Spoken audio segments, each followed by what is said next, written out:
दोस्तों स्वागत है आपका किसान स्कूल ऑफ एग्रीकल्चर के ऑनलाइन प्लेटफॉर्म पे। वीडियो को शुरू करने से पहले मैं आपको किसान स्कूल ऑफ एग्रीकल्चर के ऑनलाइन ऐप के बारे में बताना चाहता हूँ। किसान स्कूल ऑफ एग्रीकल्चर के ऐप को इंस्टॉल करके आप यहाँ से जेट ICAR BHU की तैयारी ऑनलाइन कर सकते हैं। ऐप को आप यहाँ से लिंक पे जाके इंस्टॉल कर सकते हैं। अगर ऐप को आप प्ले स्टोर में सर्च करना चाहते हैं तो आप जेट कोचिंग सर्च कीजिए। जेट कोचिंग सर्च करेंगे तो आपको यहाँ पे किसान स्कूल ऑफ एग्रीकल्चर का ऐप दिखेगा।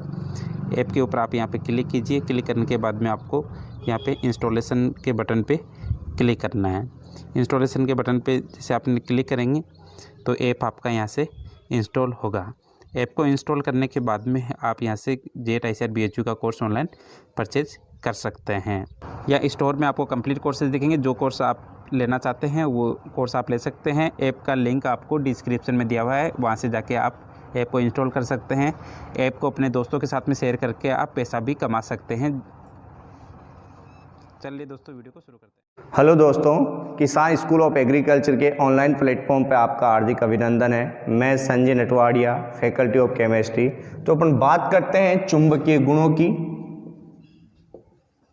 चुंबकीय गुण यानी कि मैग्नेटिक प्रॉपर्टीज। चुंबकीय गुण, अपन बात करें चुंबकीय गुणों में पदार्थों की, तो पदार्थ अपने चुंबकीय पदार्थ अपने पास में मोस्टली अपन तीन ही प्रकार की बात करते हैं। कौन कौन से होते हैं वो बता देता हूं मैं। एक होता है अपने पास में अनुचुंबकीय,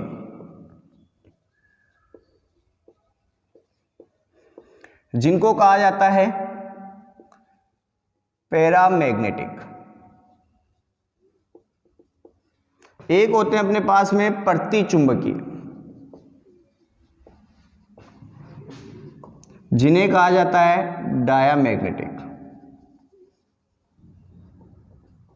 एक होते हैं अपने पास में लोहा चुंबकीय, जिन्हें कहा जाता है फेरोमैग्नेटिक।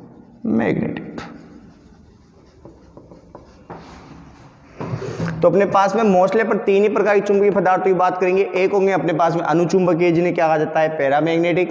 एक होते हैं अपने पास में प्रतिचुंबकीय, जिन्हें क्या कहा जाता है डायामैग्नेटिक। और एक होते हैं लोहा चुंबकीय, जिन्हें क्या कहा जाता है फेरामैग्नेटिक। अब फेरामैग्नेटिक की बात करें तो फेरामैग्नेटिक प्रॉपर्टीज लगभग शो करते हैं निकल, Fe, कोबाल्ट। और कई बार क्या होता है कि कई एलिमेंट जो अपनी उच्चतम ऑक्सीजन अवस्था में है, उच्चतम ऑक्सीजन अवस्था में, वो भी ये प्रॉपर्टी शो कर देते हैं। जैसे अपन बात करें मैग्नीज की, Mn2O7, ये भी कई बार क्या करता है चुंबकीय प्रॉपर्टी शो करता है। तो आपको ध्यान में रखना है निकल, आयरन, कोबाल्ट, Mn2O7 ये सारे कैसे हैं, लोहा चुंबकीय हैं। बात की है अनुचुंबकीय पैरामैग्नेटिक, नाम याद रखना है। अनुचुंबकीय किन्हें कहा जाता है, जो चुंबकीय क्षेत्र से दुर्बल रूप से आकर्षित होते हैं।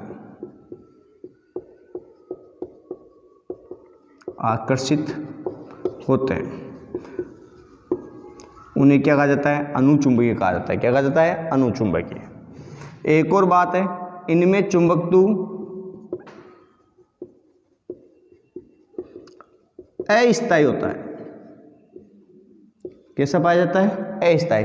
अस्थायी का मतलब क्या है दोस्तों, कि इनको चुंबकीय क्षेत्र में रखेंगे तब तक ये चुंबक की तरह बिहेव करते हैं। जैसे ही चुंबकीय क्षेत्र हटाया जाएगा इनका चुंबकत्व क्या हो जाएगा, नष्ट हो जाएगा। तो ध्यान रखना है, जो चुंबकीय क्षेत्र में दुर्बल रूप से आकर्षित होते हैं उन्हें अनुचुंबकीय कहा जाता है। इनमें पाया जाना चुंबकत्व कैसा होता है, अस्थायी होता है। लेकिन अपने जो क्वेश्चंस बनते हैं वो क्वेश्चंस ये बनते हैं कि अनुचुंबकीय निम्न में से कौन अनुचुंबकीय है, कौन प्रतिचुंबकीय। तो उसको आइडेंटिफाई करने की बात की जाए तो वो ऐसे होता है कि जिनके पास में अयुग्मित इलेक्ट्रॉन पाए जाते हैं, अयुग्मित यानी कि अनपेड इलेक्ट्रॉन पाए जाते हैं, वो कैसे होते हैं, अनुचुंबकीय होते हैं। जिनके पास में क्या पाए जाते हैं, अनपेड इलेक्ट्रॉन पाए जाते हैं, वो कैसे होंगे, अनुचुंबकीय। अरे जैसा वो कंडीशन होती है, एक रूम में अगर एक सिंगल आदमी है तो एक रूम है वो सिंगल आदमी तो कैसा है, अनपेड है, सही बात है नहीं है। जैसे ही उसकी शादी हो जाएगी, शादी होने के पश्चात उसके पास में जो उसकी वाइफ आएगी, तो वो जब तक खुद था तब तक क्या था, अनपेड। जैसे वाइफ आ जाएगी वो दोनों क्या हो गया, पेयर हो गया, जिसको अपन कहते हैं दंपति। तो वैसे ही जब तक वो अकेला है तब तक वो क्या है, अपने पास में अनुचुंबकीय है। जैसे पेयर हो जाएगा उसकी कलरफुल लाइफ कैसी हो जाएगी, कलरलेस हो जाएगी। और एक और इंपॉर्टेंट बात, सामान्यतः ये सारे के सारे कैसे होते हैं, सामान्यतः ये रंगीन होते हैं। कैसे होते हैं, रंगीन होते हैं। इसके अलावा बात की जाए इनकी, तो ये चुंबकीय क्षेत्र से प्रतिकर्षित होते हैं।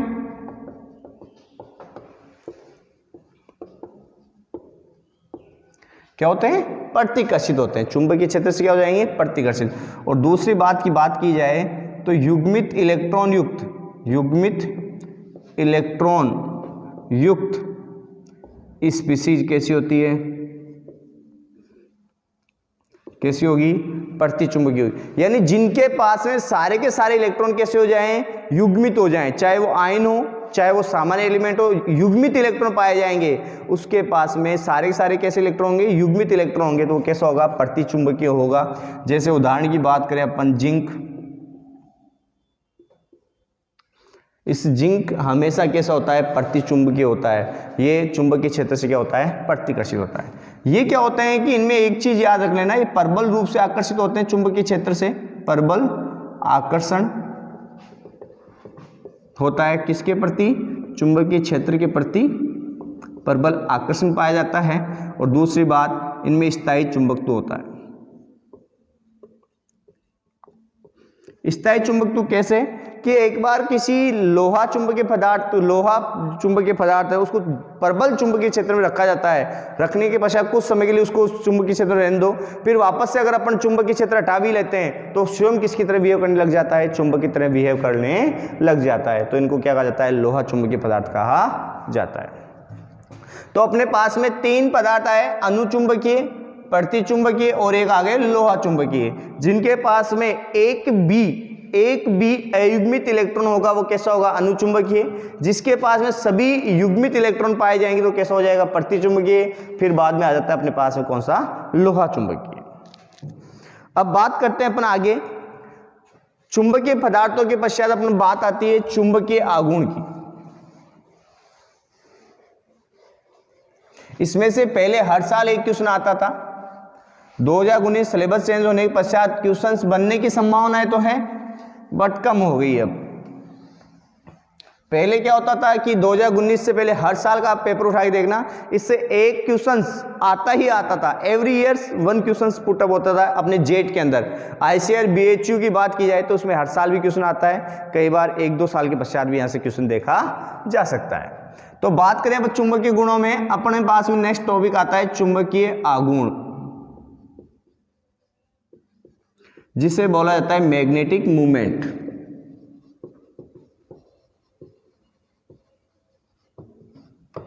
चुंबकीय आघूर्ण कॉल्ड मैग्नेटिक मूवमेंट।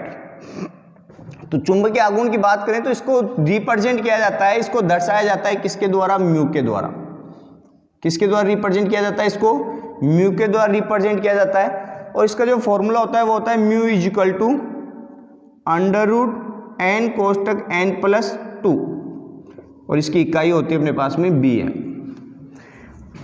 फॉर्मूला क्या होता है, म्यू इजिकल टू √n कोष्टक n+2 और इकाई क्या होती है bm। bm का मतलब होता है अपने पास में यहाँ पे बोहर मैग्नेटॉन, बोहर मैग्नेटॉन, ये इसकी क्या होती है, इकाई होती है। म्यू इसको रिप्रेजेंट किया, फॉर्मूला क्या होता है √n कोष्टक n+2 bm और इसको इकाई जो bm होती है उसका पूरा नाम क्या होता है, बोहर मैग्नेटॉन होता है। अब बात आती है कई इतने यहाँ से क्वेश्चन जो बनता है दोस्तों, वो बनता है कि अपन को कोई भी आयन देगा या कोई भी तत्व देगा और उसके बारे में पूछेगा कि बताइए इसका चुंबकीय आघूर्ण क्या होगा, चुंबकीय आघूर्ण क्या होगा, या ये अनुचुंबकीय होगा या ये प्रतिचुंबकीय होगा। ये 3 क्वेश्चन यहाँ से मोस्टली पुटअप होते हैं। कोई भी क्वेश्चन आयन देता है या तत्व देता है, पूछता है ये अनुचुंबकीय है या प्रतिचुंबकीय है, इसमें अयुग्मित इलेक्ट्रॉन कितने हैं और इसका चुंबकीय आघूर्ण क्या होगा। तो आपको मैं मोस्टली बता रहा हूँ चुंबकीय आघूर्ण की बात करें ये एन का मतलब जो होता है वो होता है अपने पास में अनपेड इलेक्ट्रॉन,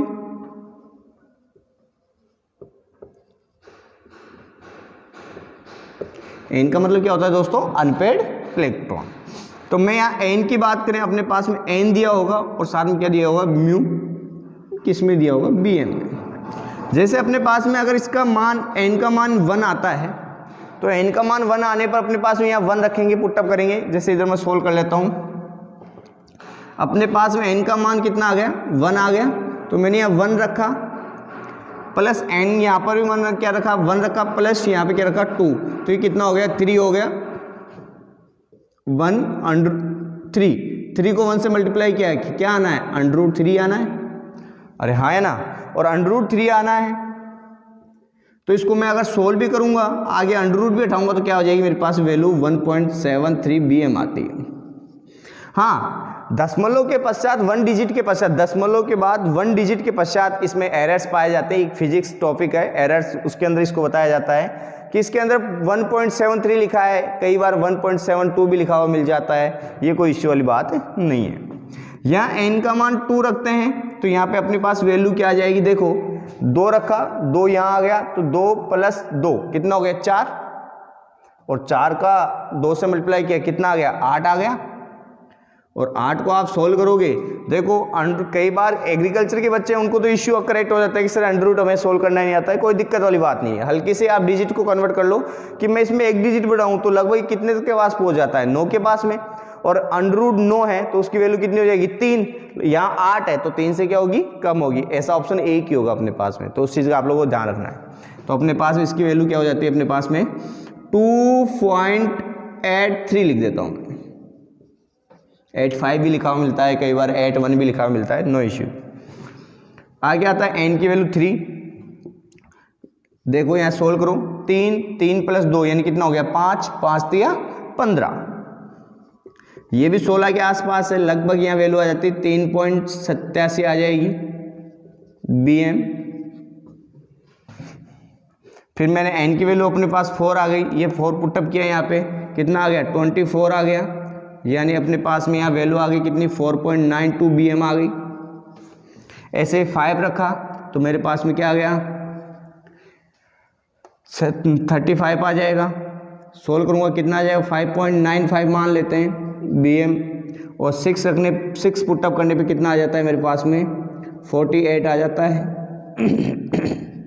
6.98 मान लेते हैं इसको। तो ये अपने पास में जब n की वैल्यू दी हो तो अपने पास म्यू की वैल्यू क्या आएगी, ये देख लो कि n की वैल्यू 1 आएगी तो अपने पास म्यू की वैल्यू दोनों कोई सा भी ऑप्शन में हो सकता है। √3 ये अपन को 1.73 BM, 2 आती है तो क्या होता है, √8 यानी कितना हो जाएगा, 2.83, 3 आती है तो क्या हो जाएगा, √15 और क्या हो जाएगा 3.87, 4 आएगी तो कितना हो जाएगा, √24 और क्या हो जाएगा 4.92, 5 आएगा तो √ कितना हो जाएगा 35 यानी 5.95, और 6 आएगा तो कितना हो जाएगा 6.98 BM हो जाएगा। इसमें एक बहुत ही सिंपल मेथड है, आपको सोल्व करने की भी जरूरत नहीं है। क्या होता है, आप n की वैल्यू निकाल लो, n की वैल्यू निकालने के पश्चात आपके पास ऐसा ऑप्शन एक ही होगा जिसमें n की वैल्यू वाला पुटअप होगा, यानी जैसे अपने पास 2 आ गए n की वैल्यू तो 2.83 वाला ऑप्शन एक ही होगा। 2 पॉइंट डिजिट्स में ऐसे ऑप्शंस क्रिएट नहीं होते हैं, तो ये चीज ध्यान रखने वाली है। जैसे आपके पास 2 आई है, 2 वाला ऑप्शन देख लो, 2 वाला ऑप्शन कौन सा है, आप डायरेक्ट भी क्लिक कर सकते हो, नो इश्यू। आज तक जितने भी क्वेश्चन बने उनमें यही सिस्टम होता है। और ये भी एक चीज, अगर मान लो कि सर इसमें क्या है, तो आपको इतना ध्यान रखना है कि 7 से नीचे वाले डिजिट्स में आपको क्लिक नहीं करना है। 2 पॉइंट ये मान लो 6 आ रहा है तो 2.6 वाला आपको क्लिक नहीं करना है। 2.7 से अपर जो अपने पास में ऑप्शन होगा उसी को आपको क्या करना है, क्लिक करना है। ये चीज आप लोगों को ध्यान में रखनी है, बहुत सिंपल मेथड है, सोल्व करने की जरूरत ही नहीं है। जैसे आपके पास में n की वैल्यू आती है, आप डायरेक्ट क्या कर दो, इसको n की वैल्यू क्या कर दो, यहाँ पे पुटअप कर दो। अब बात करते हैं कि सर ये आ गया, अब क्वेश्चंस कैसे आएंगे, उनको कैसे सोल्व करने। अपन एक क्वेश्चन लेते हैं और उसके सिस्टम को सोल्व करते हैं। मैं यहाँ लिख देता हूँ, म्यू की वैल्यू करेक्ट फॉर्मूला क्या होगा अपने पास, √n कोष्टक n+2 हो जाएगा। इकाई क्या होती है इसकी, BM हो जाएगी। n क्या होता है, अयुग्मित इलेक्ट्रॉन होता है, अनपेड इलेक्ट्रॉन।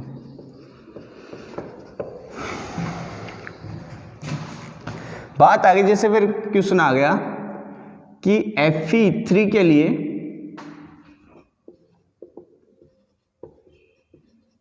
निम्न प्रश्नों के उत्तर दीजिए, के लिए निम्न प्रश्नों के उत्तर दीजिए।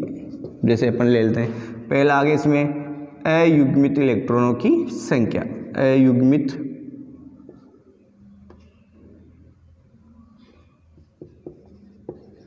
इलेक्ट्रॉनों की संख्या, यानी ये क्या पूछ रहा है, एन की वैल्यू पूछ रहा है। दूसरा क्वेश्चन आ गया अपने पास में इसकी प्रकृति, कि ये अनुचुंबकीय होगा या प्रतिचुंबकीय। तीसरा क्वेश्चन आ गया इसका चुंबकीय आघूर्ण क्या होगा, यानी क्या पूछ लिया इसने, म्यू पूछ लिया। और मान लो चौथा क्वेश्चन इसमें पूछ रहा है इसकी रंगीन होगा या रंगहीन होगा।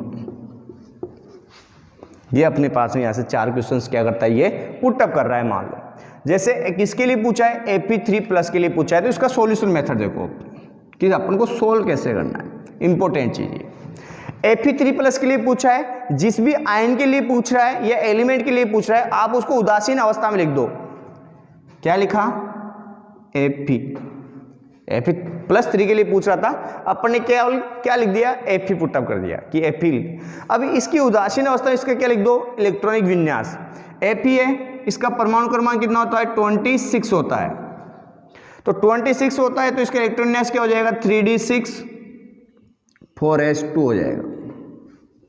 क्या हो जाएगा, 3d6 4s2 हो जाएगा। अब आपको क्या बनाना है, ये Fe था, Fe3+ बनाना है, यानी 3+ बन रहा है तो कितने इलेक्ट्रॉन्स रिमूव करने हैं, 3 इलेक्ट्रॉन्स को अपन को क्या करना है, रिमूव करना है।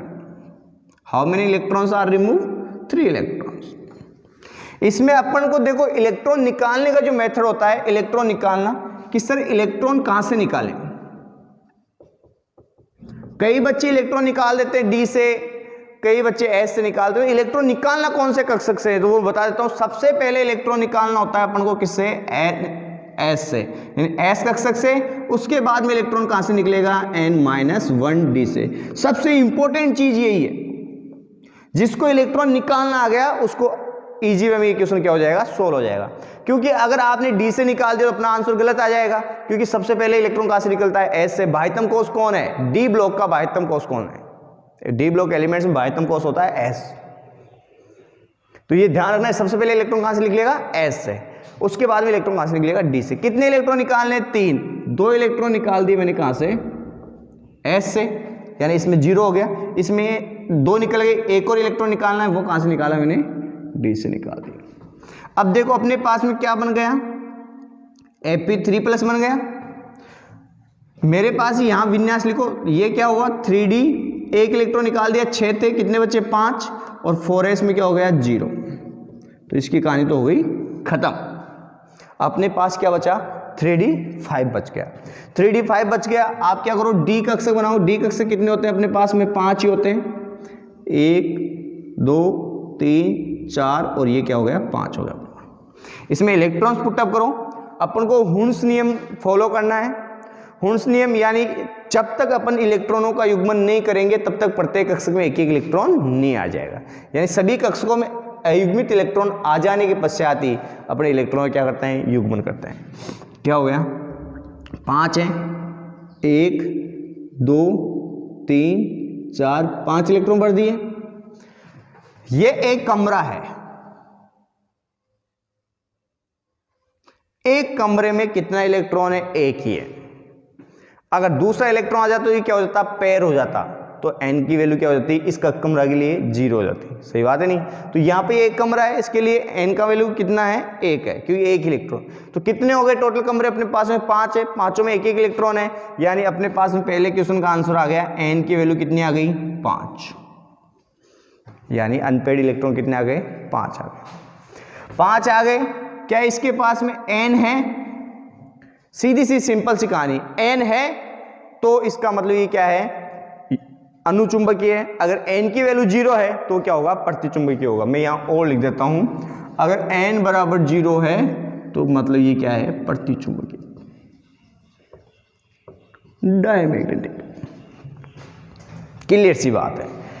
ध्यान रखने वाली चीज ये आपको, n है यानी ये कैसा हो गया, अनुचुंबकीय हो गया।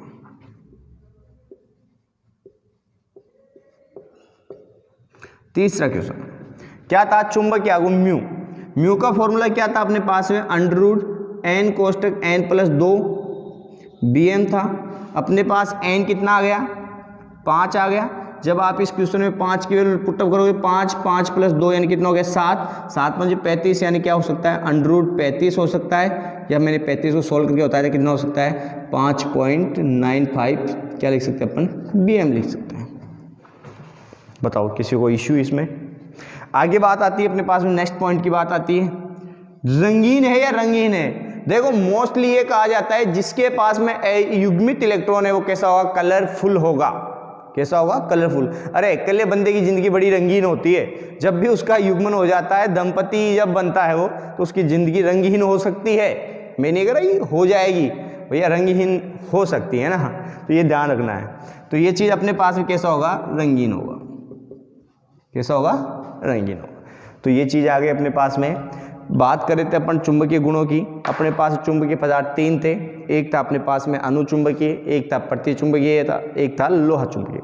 अनुचुंबकीय इन्हें पैरामैग्नेटिक कहा जाता है, प्रतिचुंबकीय डायमैग्नेटिक होते हैं, और बात की जाए लोहा चुंबकीय तो कौन होते हैं, फेरोमैग्नेटिक। लोहा नेचर रिप्रेजेंट करते हैं निकल, आयरन और कोबाल्ट। और जो भी तत्व अपनी उच्चतम ऑक्सीजन अवस्था में होगा वो भी अनुचुंबकीय गुण दर्शा सकता है, सामान्य बात कर रहा हूं, अपवादों को छोड़कर, है ना। तो वो बात हो गई। इसके बाद में आया अपने पास में चुंबकीय आघूर्ण। चुंबकीय आघूर्ण की बात की तो चुंबकीय आघूर्ण क्या होता है अपने पास में, म्यू से रिप्रेजेंट किया जाता है। इसका फॉर्मूला होता है √n कोष्टक n प्लस 2 और इकाई होती है इसकी bm। मैंने बताया था bm का पूरा नाम होता है बोर मैग्नेटॉन। यहाँ n जो होता है वो रिप्रेजेंट करता है अनपेड इलेक्ट्रॉन्स को, अयुग्मित इलेक्ट्रॉनों को। अनपेड इलेक्ट्रॉन्स यानी कि अयुग्मित इलेक्ट्रॉन रिप्रेजेंट करता है। तीसरी बात, सबसे पहले ध्यान रखना है आपको इलेक्ट्रॉन निकालने का मेथड, कि इलेक्ट्रॉन कैसे निकालना है। तो ध्यान रखना है इलेक्ट्रॉन निकाला जाता है वो सबसे पहले s कक्षक से निकाला जाएगा, उसके बाद में किससे निकाला जाएगा, n-1d कक्षक से निकाला जाएगा। फिर अपन ने बात की थी कि जो अनुचुंबकीय होता है वो अयुग्मित इलेक्ट्रॉन युक्त स्पीशीज होती है, और प्रतिचुंबकीय कौन होगा, जिसके पास में क्या होगी, युग्मित इलेक्ट्रॉन पाए जाते हैं। आगे बात आती है क्वेश्चन के आधार पर अपन को समझने की कोशिश की थी। जैसे मैंने क्वेश्चन दिया कि Fe+3 या Fe3+ के लिए निम्न प्रश्नों के उत्तर दीजिए। अयुग्मित इलेक्ट्रॉनों की संख्या, ये क्वेश्चन भी आ सकता है कि इसमें कितने अयुग्मित इलेक्ट्रॉन है, इसकी प्रकृति क्या है, यानी अनुचुंबकीय है या प्रतिचुंबकीय है, इसका चुंबकीय आघूर्ण यानी म्यू का मान क्या होगा, और ये रंगीन है या रंगीन है, ये रंगीन है या रंगहीन है। तो ये चीजें आप लोगों को ध्यान में रखनी थी। अपन ने सोल्व किया। सबसे पहले आपको मैंने मेथड बताया था, कुछ नहीं करना है आपको। सबसे पहले इसको सामान्य अवस्था, जैसे Fe3+ दिया है, सबसे पहले इसको उदासीन अवस्था में लिखो। क्या बना, Fe, इसका इलेक्ट्रोविन्यास लिख दो, 3d6 4s2 होता है। और साथ में फिर बाद में आप इसमें से क्या करने हैं, कितना आवेश आ रहा है, धनावेश आ रहा है तो उतने इलेक्ट्रॉन निकाल दो, अगर ऋणावेश आ रहा है तो उतने इलेक्ट्रॉन ऐड कर दो। धनावेश आ रहा है, कितना आ रहा है, 3 आ रहा है, यानी 3 इलेक्ट्रॉन्स को क्या कर दो, रिमूव कर दो। तो सबसे पहले S से निकाला, S में 2 इलेक्ट्रॉन्स निकल गए, एक बच्चा वो किससे निकाल दिया, D से। अपने पास क्या विन्यास बचा है, 3d5 बचा है, यानी कि अपने पास में D कक्षक कितने होते हैं, 5 होते हैं। 5 यहाँ लिखे, हुंड के नियम का पालन करते हुए अपन ने इलेक्ट्रॉन्स क्या कर दिए, यहाँ पे फिल कर दिए। तो अपने पास n की वैल्यू कितनी है, 5। जब भी n की वैल्यू 0 को छोड़कर कुछ भी होगी तो वो कैसा होगा, अनुचुंबकीय। 0 आते हैं कैसा हो जाएगा, प्रतिचुंबकीय। म्यू का मान कितना आ गया अपने पास में, 5 आ रहा है, तो सीधी सी बात है √35 या क्या आएगा, 5.95 bm आएगा, और ये कैसा होगा, रंगीन होगा। ये चीज़ आप लोगों को ध्यान में रखनी है। इसके अलावा इससे 2 क्वेश्चन और बनते हैं। वो 2 क्वेश्चंस किस टाइप से, मतलब बनेंगे ऐसे ही, लेकिन क्या बनते हैं। एक पूछा गया था 2018 में, एक क्वेश्चन आया था, निम्न में से कौन प्रबल अनुचुंबकीय होगा। क्वेश्चन क्या था वो सुनना, निम्न में से कौन प्रबल अनुचुंबकीय होगा।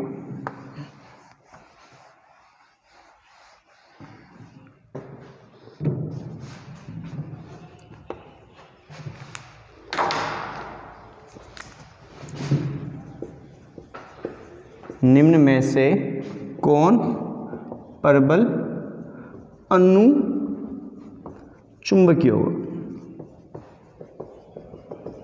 ये 2018 में पूछा गया था, 2018 18 में पूछा गया था।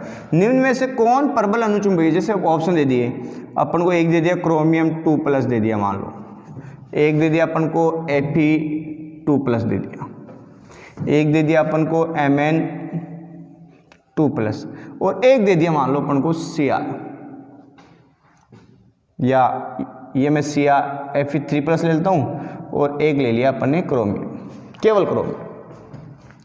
पूछा गया क्वेश्चन क्या था, निम्न में से कौन सा प्रबल अनुचुंबकीय होगा। सोल्विंग मेथड देख लो इसका कि इसको सॉल्यूशन कैसे किया जाएगा। सबसे इजी मेथड बताऊंगा, ध्यान रखने वाली बात है। सॉल्यूशन मेथड क्या होगा इसका कि आज जिसके पास में, सबसे इंपॉर्टेंट लाइन है, जिसके पास में जितने अधिक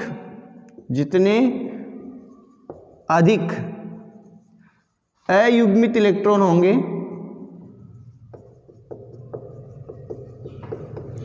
वो उतना ही अधिक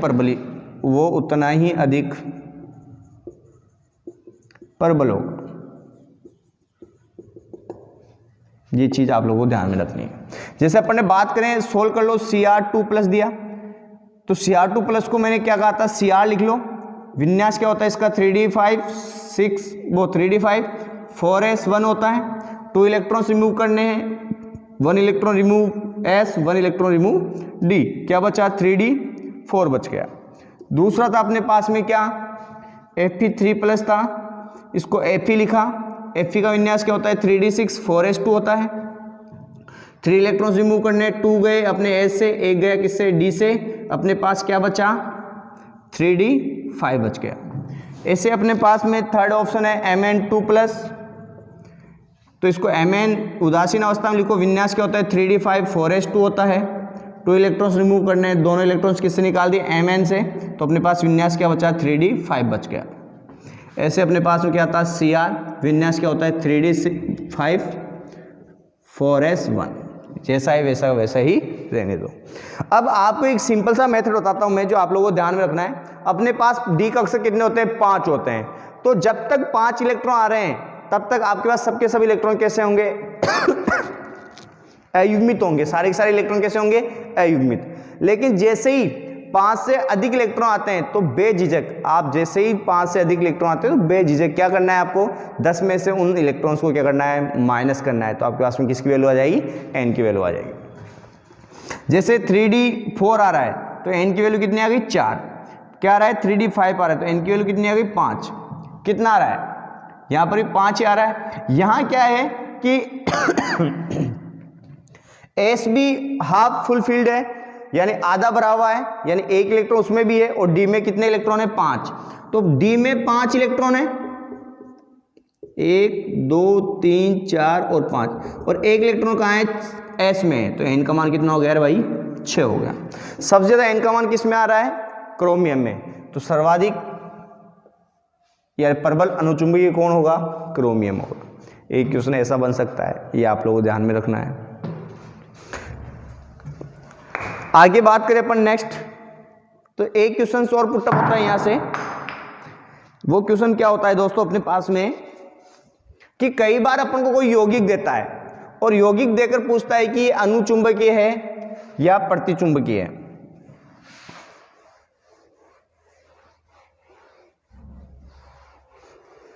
कोई भी यौगिक देता है, यौगिक देकर पूछता है, जैसे उसने ये दे दिया अपन को CuCl2 और पूछ रहा है कि अनुचुंबकीय है या प्रतिचुंबकीय है, ये चीज ध्यान रखनी है।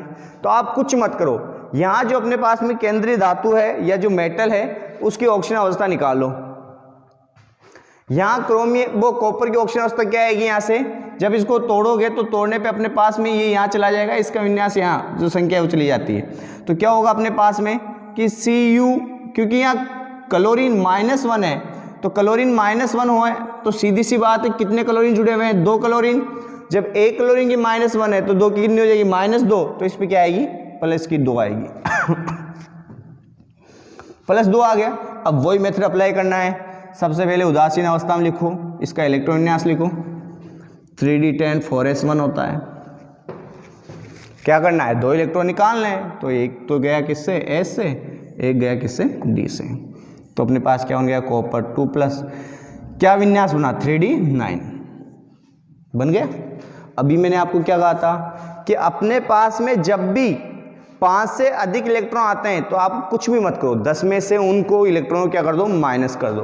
कितने आ रहे हैं, 9 आ रहे हैं। 10 में से 9 गए तो अपने पास एन की वैल्यू कितनी आ गई, 1 आ गई। मैं यही पुट अप कर देता हूँ, एन की वैल्यू क्या हो जाएगी, 10 - 9 यानी कितनी आ गई, 1। ये अपनी ट्रिक है, अपना मेथड है, ये चीज़ ध्यान रखनी। क्यों है, क्योंकि मैं यहाँ पे क्लियर कर देता हूँ आपको कि अपने पास में ये डी कक्षा कितने होते हैं, 5 होते हैं।